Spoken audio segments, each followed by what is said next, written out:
చెప్తున్నాను. మనుషులు అనేక విషయాలు తెలుసుకోవాలని చెప్పి ఆశపడుతూ ఉంటారు. అనేకమైన ప్రశ్నలు అడుగుతూ ఉంటారు. మా అమ్మాయికి ఇప్పుడు పెద్దదైపోయింది, బైబిల్ కాలేజ్ డైరెక్టర్గా పనిచేస్తుంది. కానీ ఆ పాప చిన్న వయసులో ఉన్నప్పుడు, దాదాపు 2 నెలల వయసులోనే దైవజనులైన మా మావయ్య గారు, రెడ్డి స్టీఫెన్ అయ్య గారు, అలాగే అమ్మగారు, మా అత్తగారు ఇద్దరు కూడా ఆ పాపని 2 నెలల వయసు నుంచి వాళ్ళు సువార్త సభలకు వెళ్తుంటే వాళ్ళతో పాటు తీసుకొని వెళ్ళిపోతూ ఉండేవారు. అలాగ ఎదుగుతూ ఉన్న సమయంలో 3-4 సంవత్సరాల వయసు వచ్చేటప్పటికి చక్కగా మాటలు వచ్చిన సమయంలో వాళ్ళు తీసుకెళ్తుంటే దారంతా అనేక ప్రశ్నలు అడుగుతూ ఉండేదంట. ఎలాంటి ప్రశ్నలు అడిగేదంటే, దానికి పర్పుల్ కలర్ వంకాయ రంగు అంటే చాలా ఇష్టం. అందుకని దారంట అడుగుతూ ఉండేదంట, మరి తాతయ్య గారు, దేవుడు ఆకాశాన్ని ఎందుకు నీలం రంగులో బ్లూ కలర్లో చేశాడు, ఎందుకు పర్పుల్ కలర్లో చేయలేదు అని అడిగేదంట.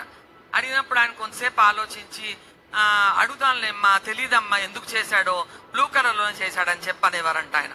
మళ్ళీ కొంచెం దూరం వెళ్ళిన తర్వాత పర్పుల్ తర్వాత దానికి ఇష్టమైన కలర్ ఏంటంటే పింక్ అనమాట. ఆడపిల్లలకి చాలా మందికి పింక్ ఇష్టం కదా. అయితే అది బుడ్డదైనా 4 ఏళ్ల వయసు అయినా దానికి పర్పుల్ తర్వాత పింక్ కలర్ అంటే ఇష్టం అంట.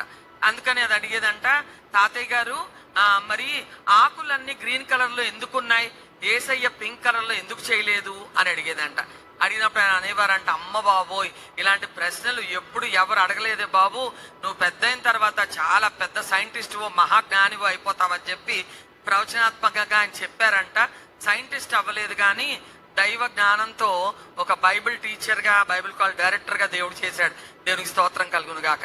నేను ఎందుకు చెప్తున్నానంటే, పిల్లలు అనేకమైన ప్రశ్నలు అడుగుతారు. వాటికి సమాధానాలు పెద్దవాళ్ళమే ఒక్కొక్క పర్యాయం చెప్పలేం. అయితే ఈ లోకంలో మనం చూసినప్పుడు కొద్దిమంది కొన్ని ప్రశ్నలు అడుగుతారు, ఆ ప్రశ్నలకి సమాధానాలు ఉండవు. కొంతమంది అడుగుతూ ఉంటారు, నా జీవితంలోనే ఎందుకండి ఇన్ని కష్టాలు, నాకెందుకండి ఇంత కన్నీళ్లు, నాకెందుకు ఇన్ని అప్పులు, నాకెందుకు ఈ ఒంటరితనం అని అడుగుతారు.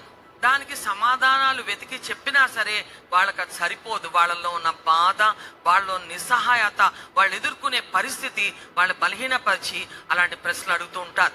అయితే ఇప్పుడు గూగుల్ వచ్చాక, టెక్నాలజీ డెవలప్ అయ్యాక మనకున్న ప్రశ్నలన్నిటికీ సమాధానాలు గూగుల్ అమ్మ తల్లి ద్వారా తెలుసుకోవడానికి చాలా మంది ప్రయత్నం చేస్తూ ఉంటారు. ఓకే గూగుల్, సర్చ్ గూగుల్ అనగానే అది ఏదో చెప్పేస్తూ ఉంటుంది. అన్నీ పూర్తిగా పర్ఫెక్ట్గా ఉండవు. ఒక మనిషి జ్ఞానం కన్నా టెక్నాలజీ ఏం గొప్పది కాదు మనం అనుకుంటాం. అయితే ఆ ప్రశ్నలు మరి జ్ఞానం పెంచుకోవడానికి అడిగేవైతే మంచిదే, కానీ మరి మనుషుల నాశనానికి అడిగే ప్రశ్నలు కూడా చాలా ఉంటాయి. అనవసరమైనవన్నీ అడుగుతూ అనేకమైన పనికిమాలిన విషయాలు నేర్చుకుంటూ సమాజం పాడవడానికి కూడా పరోక్షంగా ఈ టెక్నాలజీ కారణం అవుతుంది. కానీ మంచి ప్రశ్నలు అడిగేవాళ్ళు ఎవరు ఉండరు. అందరూ లోక సంబంధమైన ప్రశ్నలు అడిగేవాళ్ళు ఉంటారు, శరీర సంబంధమైన ప్రశ్నలు అడిగేవాళ్ళు ఉంటారు.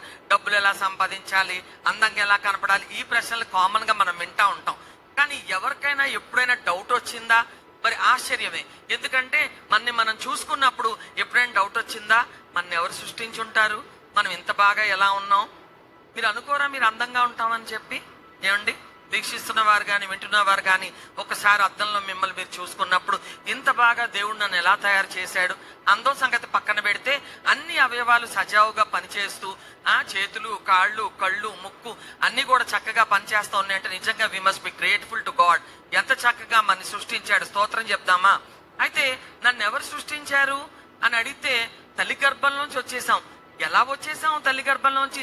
తల్లి గర్భంలో ఎవరు పెట్టారు? ఇలాంటి ప్రశ్నలు కూడా పెద్దగా ఎవరికి రావు.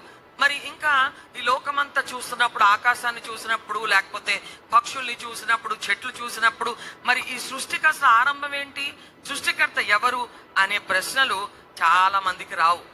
ఇంకా నేను మోక్షం చేరుకోవాలంటే, ఇంకా మీకు అర్థమయ్యే భాషలో చెప్పాలంటే, లోకరీతిగా మనం మాట్లాడితే, నేను స్వర్గానికి వెళ్ళాలంటే ఏం చేయాలి అనే ఆలోచన తక్కువైపోయి, ఈ లోకంలో ఎలా బతకాలి, మోసాలు చేసైనా అడ్డదారులు అయినా ఎలాగ ముందుకు సాగాలి, అటువంటి ఆలోచన గల వాళ్ళు ఎక్కువైపోయారు. కానీ నిజంగా ఇటువంటి ప్రశ్నలు అడిగే వాళ్ళు ఎవరు కూడా కనపడట్లేదు. కానీ విశేషమైన సంగతి, బైబిల్లో మనం చూస్తే ఒక